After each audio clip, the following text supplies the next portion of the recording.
படைச்ச எல்லாவற்றை பார்க்கிலும் இருதயமோ திரும்புள்ளதோ மகா கேடுள்ளமா இருக்க, அதை அறியத்தக்கவன் யார்? அறியத்தக்கவன் பாருங்க, இந்த இதயம் எப்படிப்பட்டது? பொல்லாத சிந்தனைகள், பொறாமைகள், வாக்குவாதங்கள், பெருமைகள், கபடுகள், வன்கண்கள், பொல்லாத சிந்தனைகள் என்னென்ன வரும்? அடிக்கடி வந்துட்டே இருக்கும்.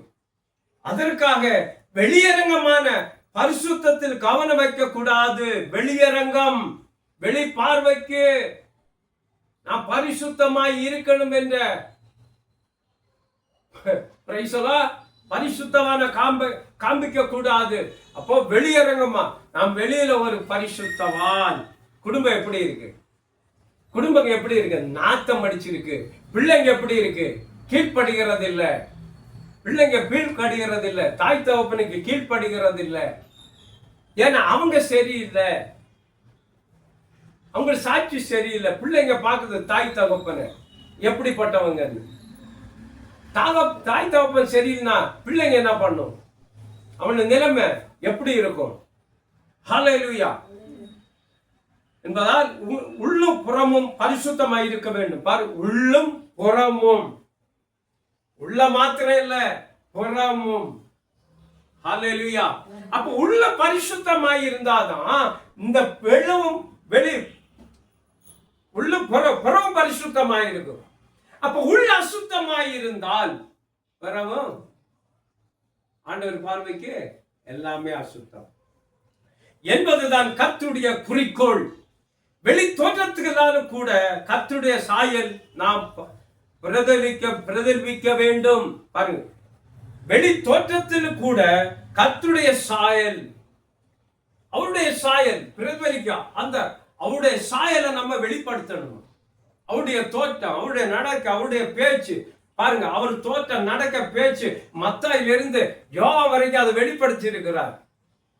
அவர் எப்படிப்பட்டவர் என்று வெளிப்படுத்தி இருக்கிறார். பிதாவாகிய தேவன் எப்படிப்பட்டவர் என்று இயேசு மூலமாய் வெளிப்படுத்தி இருக்கிறார். ஹல்லேலூயா.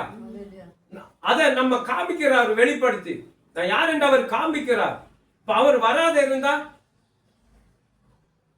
இப்ப அவரே சொல்ல, நான் வந்து சொல்லி இருக்கிறேன், நான் இதெல்லாம் எழுதி வச்சிருக்கிறேன், நான் வந்து காமிச்சேன், நீ ஏன் அதப்படி நடக்கல?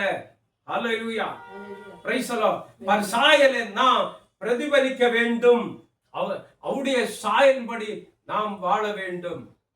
உள்புறத்திலும் அவருடைய சாயல், வெளிப்புறத்திலும் அவருடைய சாயல். சாயல் என்ன? தோற்றம்.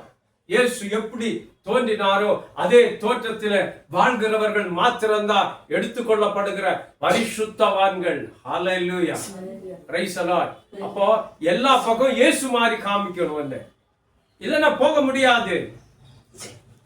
வெளி தோற்றமும் மற்றவர்களுக்கு இடையூறாக இருக்கும்படி நம்முடைய பரிசுத்தத்தை காத்துக்கொள்ள வேண்டியது அவசியம். பாரு, வெளி தோற்றமும் நான் ஒரு பரிசுத்தவான், வெளி தோற்றம் அது நீ மற்றவர்களுக்கு இடையூறு பிரச்சனை நீ வருத்தக்கூடாது. தேவ பிள்ளைகளே, கர்த்தர் உங்கள் வாழ்க்கையில் நோக்கத்தை பார்க்க விரும்புகிறார். தேவ பிள்ளைகளே, கர்த்தர் உன் வாழ்க்கையின் உன் வாழ்க்கைய நோக்கத்தை பார்க்க விரும்புகிறார். அது தூய்மையாய் இருக்கிறதா? உன்னுடைய வாழ்க்கையில, பிள்ளைகளுடைய வாழ்க்கையில தூய்மையாய் இருக்கிறதா? கர்த்தர் எதிர்பார்க்கிற பரிசுத்தம் உங்களில் காணப்படுகிறதா? கர்த்தர் எதிர்பார்க்கிற பரிசுத்தம் உங்களிடத்திலே காணப்படுகிறார். தவறுகளை கண்டித்துக் கொள்ளாதவனிடம் கவனமாயிரு. தவறுகளை கண்டித்து கொள்ளாதவனிடம் கவனமாயிரு. அது அம்மா இருந்தாலும் சரி, அப்பனாய் இருந்தாலும் சரி, ஊழியக்காரனாய் இருந்தாலும் சரி, தவறு என்று சொன்னால் நீ கண்டிக்கணும். கண்டித்து உணர்த்துவதற்கு கடனாளி ஆயிரு.